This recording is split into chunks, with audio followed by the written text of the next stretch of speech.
Ladies and gentlemen, welcome back to the ASL Bacon Weekly number 5. And as you can see here, these two brothers kind of fighting, of course, as they used to be teammates. They're very good friends, and they're just going to be trying to kill each other in the series, as we do have the Flipside Tactics representative himself from North Dakota, US, and it is puCK. Excuse me. And his other opponent here in the bottom left, kind of representing a lighter blue than himself, it is gonna be the teamless currently, I believe. From Korea, it is Gamja, which means potato in Korean. Yep, potato. You know, you may see like No Regret, who loves his potatoes and potacos and all that stuff, but they also used to be on the same team as well, IVD Gaming, and the whole thing. Potato. But by the yes, there we go. As Gamja, there we go. Let's just set his name there.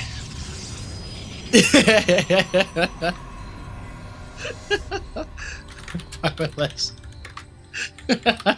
Sorry, but as we do go here, guys, we do have I believe it was a Nexus first here out of puCK, who's going to be dropping down the gateway as well. So looking to go into a bit of a more economic game and in a greedier fashion. You know, you see a lot of Protoss players do this anyway, because Zerg players have been going for 3 hatches themselves, but they have also been going for this style here, which is going to be the hatchery into pool into maybe another hatchery. But the thing about it is that Gamja did decide to take the speed, well, rather the gas, and then, you know, he's gonna get speed with it too.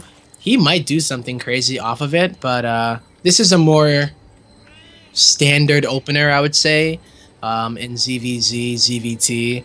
A lot of Zerg players have been struggling in order to keep up in economy against, say, Terran player or against Protoss players as well, going for the Nexus first, trying to actually get something done in order to equalize, while also defending their own mineral lines from things like Adepts. So luckily for Zerg, and also Terran, of course, and even Protoss players to an extent, the Adept isn't as strong as it used to be, but it's still 2-shots workers, you know. In the early game, it's not as a pain in the butt to deal with, because it does have reduced health, I believe. Can't remember if it was reduced health or shield, but I think it is shield that it got reduced in. So it's not as difficult to actually deal with. So what we're going to see out of Gamja, something that I actually personally love to do, getting the +1 here for the melee first. It allows you to deal with a decent amount of Adepts with only Lings. So if you're trying to buy time in order to get out the roaches or whatever kind of tech you would like to do, +1 Lings are incredibly effective. And they're as effective, as I said, because Protoss players don't usually use as many sentries nowadays. So, you know, Lings and Banes actually could make a comeback here in Legacy of the Void, but I'm sure that the meta is going to be changing over time, and, you know, Protoss players will incorporate sentries excuse me, into their builds and into their army compositions no matter what. Just a few, you know, maybe not as many as we saw in like Baguette style, but, you know, I'm sure that they would have their place. Guardian Shield, Hallucination, and just Force Field in general. Obviously, the Ravager does do well with dealing with it, but, you know, they have to also still hit those shots, and that means that those shots are not going to be going onto your army. So what we do see out of puCK is going to be a lot of gateways coming out. Gamja actually dropped down that Baneling nest, by the way, and there is only a few Adepts here at the front line.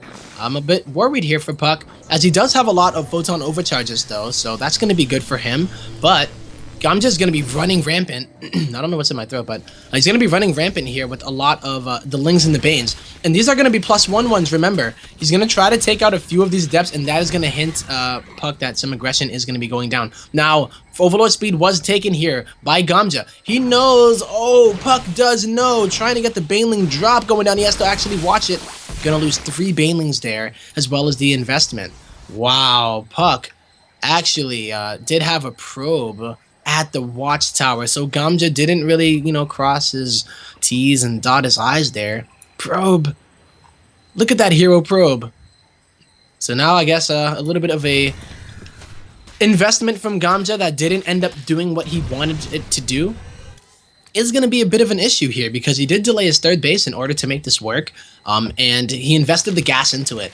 Now, +1 is still going to be effective as we do go in later into the game, but stage 1 of aggression has been thwarted here by puCK. So that's really good here, you know? If he took, I don't know, like, you can lose all of your probes at your mineral line, especially when there's 4 banelings there. Oh man, it gets pretty difficult to try to come back there, especially when you're only working off of 2 nexus and you're trying to I guess use a 5 gateway attack at least. I think it is 6 in total, 7 actually. Whoa. Gamja is gonna try to do this once again. I don't know if the stalker saw it coming, but the blink is gonna go ahead to try to deal with the lings. But there is an overlord that has been loaded up. puCK is getting kind of led astray by the lings. And there is no photon overcharge inside of the main, or at least the mothership core. It has to move. Oh, I think puCK is getting a bit distracted because here come the banelings. Gonna pull those probes off of the mineral line, but they're actually going into the corner of the map.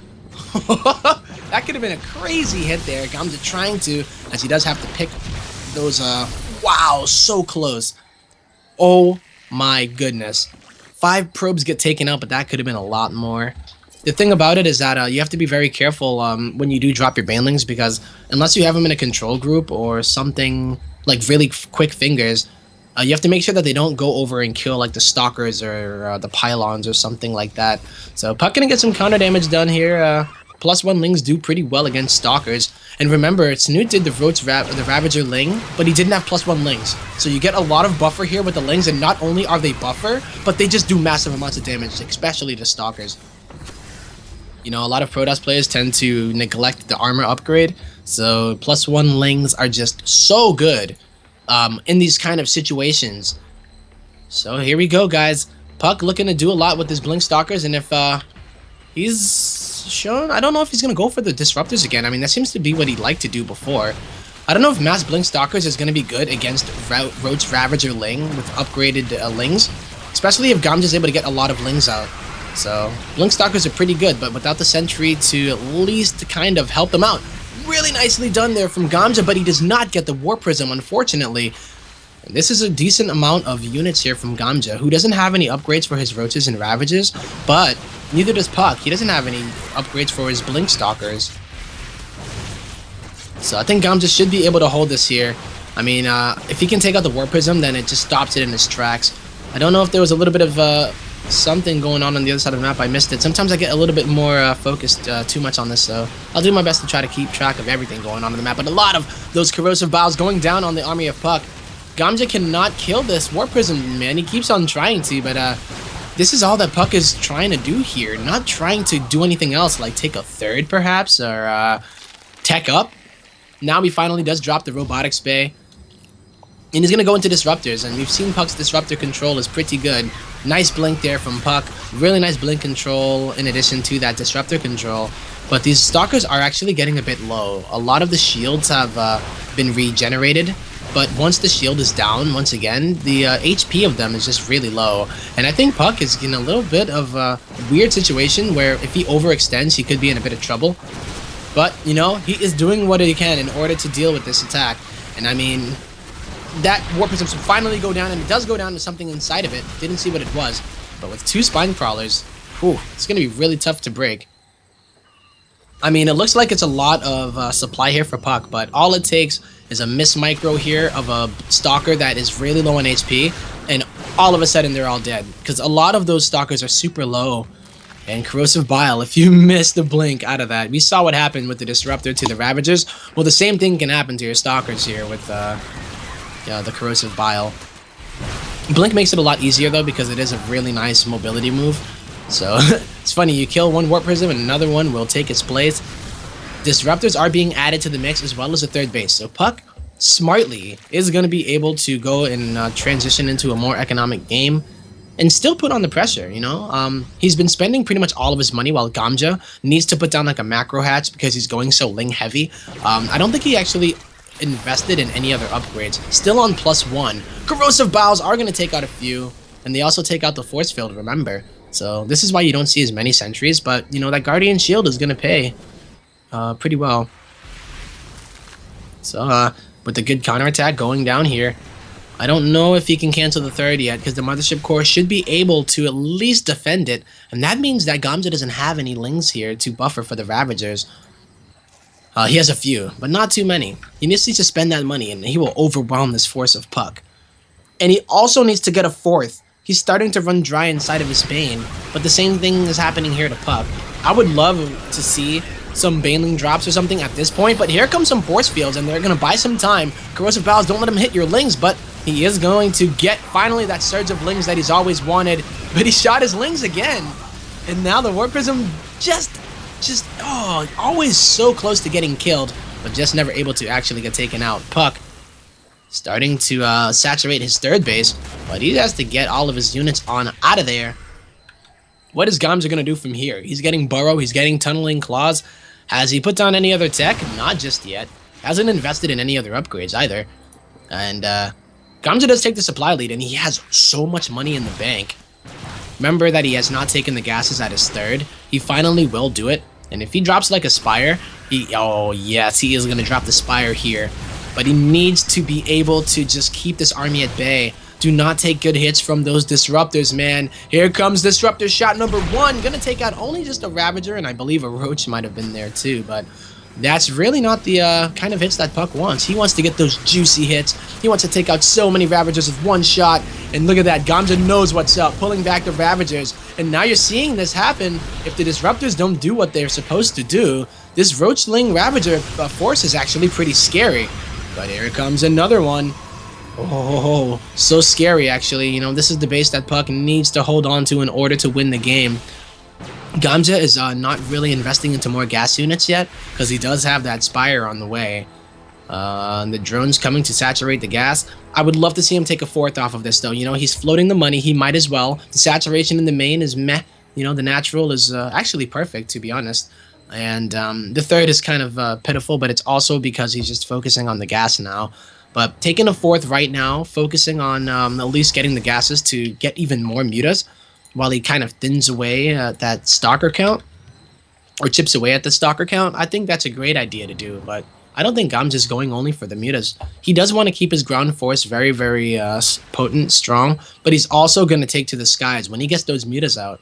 And puCK is going to get blindsided by it. Burrowed Roaches could be really good too, though. I just don't even know if there's an observer here for puCK. There are two, but they seem to be spotting. Okay, one of the observers are going to be coming over to join the army, but with Burrowed Roaches, he can regenerate them, do some kind of cool Blink-esque micro, but I mean, it's not really as effective, but sometimes it can be. And with that observer just getting here in time, this could be a mistake out of Gamja. He has to be so careful.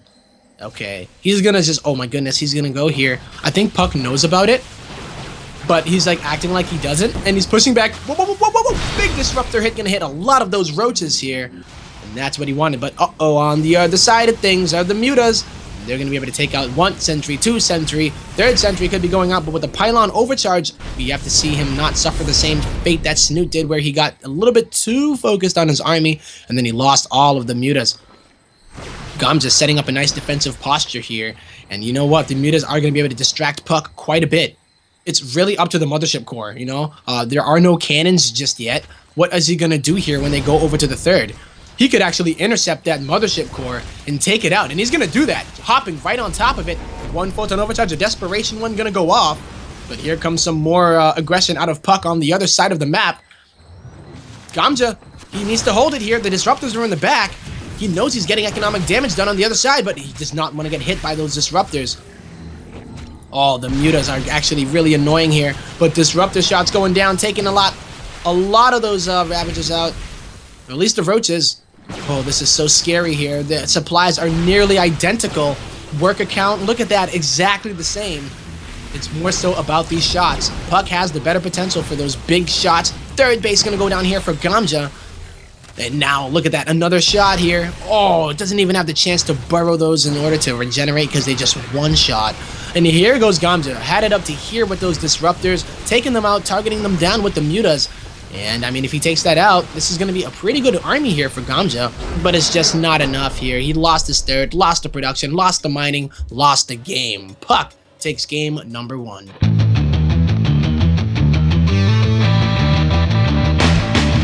Ladies Ladies and gentlemen, welcome back here to the ASL Bacon Weekly number 5. That means, yes, we have already done 5 of these. Wow. Or at least done 4, and we are in the process of completing number 5. And damn, time does fly, I swear, as we started these out with Heart of the Swarm, making that transition into Legacy of the Void. And here this map is a Legacy exclusive, at least for now. It's going to be this guy who's been playing quite a bit of the game himself, representing Flipside Tactics. Give it up for puCK. And on the other side of things, been playing a bit himself, but just trying to break out, perhaps get some attention for some teams. It is the teamless Red Zerg, the Korean representative Gamja. Used to be on Team Spectre. I don't know if he joined another team after it, but if not, then he's been teamless for quite some time here. And I would definitely, kind of like Arthur, kind of like other players that do a lot of these online cups, I wouldn't be surprised if he's just doing this, not just to make a few extra bucks, but at least to just show the world that he can play this game at a decent level, right? Like, it's like, hey, I want some bacon. Can I join you, please, EG? Or can I please join you, even Millennium, right? Like, I don't know. We saw 4GG do that. But 4GG, of course, doing it on the world stage beforehand, and also has a bit of some history back in Brood War himself. But here we go, guys. We are on the Orbital Shipyard in another PvZ. puCK, the winner of last week's ASL Bacon Weekly, he did win the 75 over, it was Top, another Terran player who's been playing quite a bit of Legacy of the Void himself, from Korea as well. So puCK, trying to show that he can hang with the best himself, as he does try to take this, perhaps another swift 2-0. But, Gamja probably has something to say about that. Definitely showing that he has some creative tactics. I was wondering if he would try something of this sort once again, as he did go for the gas again in a very, quote-unquote, later third. It's a lot harder to produce a lot of larva off of 2 bases nowadays, only because of the larva reduction. I believe it's 3 now. Used to be 4 off of the Queen inject. But the cool part about Legacy of the Void is that if you do manage to miss an inject, you can start to stack up the injects and queue them up, and worry a little bit less on injecting and more on the micro of not getting all of your Ravagers killed by disruptor shots. Yeah, definitely don't want that to happen at all. But we've definitely seen it happen quite a bit. So let's see if he's able to dodge it. puCK, though, he does love his Blink Stalkers, and this is not only in this matchup, he loves them in many other matchups as well, whether they be for the all-in or whether just to have them for the mobility, the map presence. It just feels like you have so much power when you're able to move around the map with the Blink Stalkers, and then have the potential to even sometimes secure a kill. Gamja, though, we saw his style, and I think Heart of the Swarm, he did prefer the kind, he liked his Muta play quite a bit, at least in ZvZ. I'm trying to remember what his best style was in ZvP, but ZvP, of course, has changed so much over the times. So things have always changed up. Players have had to adapt their styles in various different ways. And Gamja, once again, is going to have to adapt his style, because the last one, it just didn't work out for him, even though it was really close. So maybe he doesn't have to just necessarily change everything up, right? It's more so just and maybe executed better, or just I don't know. There's no watchtowers on this map, so if he did try sneaky stuff, puCK would have to be the one that goes out of his way to make sure that it's not actually happening. So here we go, out of Gamja, a very early lair out of him. Gonna go ahead and grab it. Did not see the Overlord speed get put down this time. So it makes me think that Gamja did mainly use the Overlord speed in order to do the Baneling drop, not like for really early scouting. We saw some players do that actually when the Overlord speed moved from Lair Tech. Just get it early on in order to get the scouting. I mean, why not? Scouting is half of the battle, especially in a matchup such as PvZ. But let's see what kind of style that Gamja brings to the table, because it does look like puCK is going to his tried and true. It's going to be the Blink Stalkers. He's added a lot of his gateways here, up to 6 in the back and then 1 in the front. So a total of 7. He can actually get pretty aggressive here. Doesn't have to go and fully commit to it. We saw him do this to Gamja earlier. but it's a little harder on this map as the surface area is going to be better for Gamja. On the other map, we saw puCK able to kind of utilize a smaller ramp. Gamja doesn't have to engage on his ramp, and even if he did, it's a much bigger ramp. But oh goodness.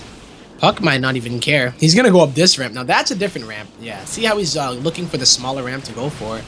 Very smart move here, and that's also going to jeopardize the gas mining. Or at least the drones that are mining it, you know. They see the rocks going down, but they don't really have any other choice but to mine gas for the rest of their lives. But here we go. There's a lot of units here for Gamja. Not going to get caught off guard. Really smart here, you know, not over-droning too much. Because if you allow these Blink Stalkers to start snowballing, it's going to be pretty difficult to deal with. Remember now, though, the Lings do not have the +1 upgrade. Great Blink Micro out of puCK. Just kind of putting pressure on. I would love it if Gamja were to use his Lings on the other side to go around to the back of the Stalkers of puCK. You know, circle around it, and if puCK doesn't realize it, then he would blink his Stalkers into the claws and fangs and teeth or whatever that Zerglings have. So here goes some nice shots here, and he might even blink them into them. So here comes the Lings from the side, like I was saying, but it's not a lot of them getting right up close and personal here. Actually, I don't know if it's going to be enough, but Gamja thinks that there is going to be enough with some good Blink Micro. That's a good concave, and that's actually really good there for Gamja. He was able to get a lot of the HP down on the Stalkers again, but remember, we saw this last time. And what happened is that he did get a lot of minerals. So he's going to put down the macro hatch in order to at least make a few more Lings, but is it too late? I mean, he has to survive for quite a bit some time now as the Stalker count is starting to get up. None of these units have upgrades, so it's going to be even more difficult. The Lings are just not as effective, and this is a great position here. puCK always going up the ramp, and Gamja has to be very careful not to lose too many of his units to his own corrosive bile. And oh, I love this move out of Gamja, putting down that Overlord with this, the creep.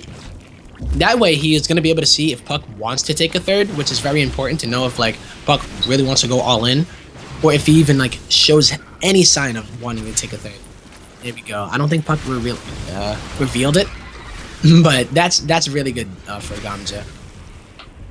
He's really starting to get a lot of units here, and now a Robo's coming out. So puCK realizing that he probably is not going to be able to take Gamja out just yet.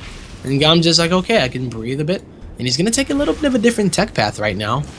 Starting to really be short on the gas. I would love to see him take another gas as the saturation starts to get a little bit funky when you start to mine out. But he's going for Hydralisks. And in Legacy of the Void, you know what Hydralisk can lead into? Yes, that is the Lurker. Now, that's something, of course, that the Disruptor is very good at taking out. But if you spread your Lurkers on a map, especially like Orbital Shipyard, you can do some really great damage. In the Disruptor shots, it takes 2 of them to kill 1 Lurker. So if you're using your Disruptor shots to only kill the Lurkers, the Roach Ravager Ling army finally is able to actually do what it's wanting to do this whole series, or at least this whole day. As you know, you can get right on top and make sure that those shots go to the back of them. But this might not even get to that stage here, guys. These are just a lot of units, a lot of Zerg coming out of Gamja, and he's going to continue to put that pressure on. And yeah, this is great. Walking up a ramp, though, never usually the best idea, but yeah. Going into Lurkers, he's just doing what puCK was doing. Pressuring while teching. And he might even take a 4th off of it. He has a lot of minerals that he could do it with. He does have that macro hatch, so he can continue to make Lings, but I do fear for the lack of upgrades from both players. So maybe it's not going to be the biggest deal, because puCK has not invested in a forge yet. He has no idea what Gamja is up to, by the way. The Lurker Den is nearly complete, about 4/5 of the way. And now, luckily for Gamja, puCK already did the job of taking down the rocks. Here comes the 4th base out of Gamja as he gets ready to get into that Lurker tech. So for puCK, going into his tried and true, just goes for the Disruptors. I mean, it's worked out for him pretty much in every series that he's used them in. Let's see if it's going to work out against the Lurkers here of Gamja.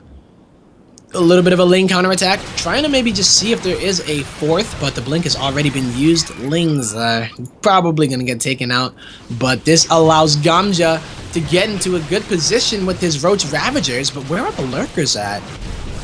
I don't see them. Oh, they're lagging behind. This is a solid defense here from puCK, though. Disruptor kind of taking the scenic route, not gonna just go But meeting up with the rest of the stalkers here, Gamja is looking like he does want to chill for a bit. Does puCK know about the lurkers yet, like in any way, shape, or form? I don't think so. Might be expecting like mutas or something again. But the disruptors are out and they're gonna take out a few roaches. But there's only one here. Where's the other one? I could have sworn there was. Yeah, in the back. But now with the lurkers coming, it is gonna be this kind of a game of what do I focus? Lurkers are so powerful. And puCK doesn't have Observer here. He's gonna run into the field of lurkers. Oh, the hold position. The hold position on the lurkers. Oh, but with the blink, the stalkers are gonna get out of there safely. He actually held fire on the lurkers so that puCK was not alerted to them.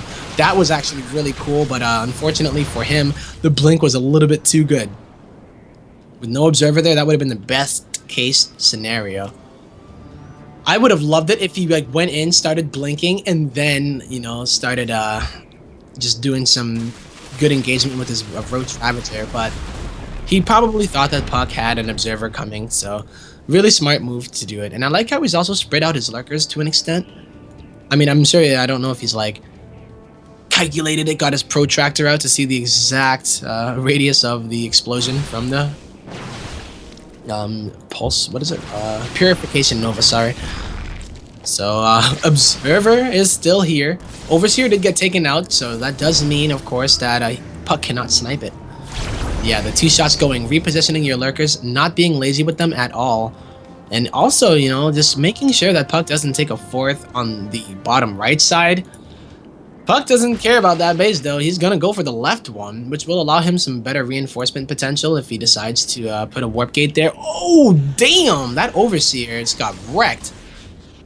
Like, I don't even know. I've never seen an Overseer just die so violently before, but yeah, all the stalkers did target it down. Now, puCK gonna try to utilize the... That's not really immobility of lurkers. Lurkers are pretty fast units, you know? They're actually pretty fast for what they do. So, here we go. Whoa, 2 of those disruptor shots are gonna hit the lurkers, but this is like one of those situations here where it's like, am I really gonna try to push into this or what? Lurkers are incredibly effective and does take those disruptor shots in order to deal with them. Unless you blink on top of them like we did see puCK do there. It's more so about moving. Like, yeah, look at how fast the lurkers actually move, you know? They are pretty damn fast. Not like the old swarm host, or not even like any kind of mech units where you would think a siege unit would be. Oh, one more lurker is gonna get taken out, and another disruptor shot gonna go down, but Gamja dodges it completely. And now here it comes. The disruptor shots have already gone down. Another one going down. This is actually really difficult here for puCK, you know? I think Gamja right now can actually, oh my god, that was a crazy warping of that warp prism. 5 or 6 DTs are gonna go and just target down the hive immediately. But now he has to also pay attention here on the other side of things. Disruptor shot gonna go off on a lot, but he pulls it at the last second and it still did go off. Lurkers are gonna be able to dive, but they just get dived onto by the stalkers, and puCK switches things around in the blink of an eye, no pun intended here, as the DTs do massive amounts of damage inside of the main. They do get cleaned up, but no more observers, or rather, no more overseers will be able to be made as puCK.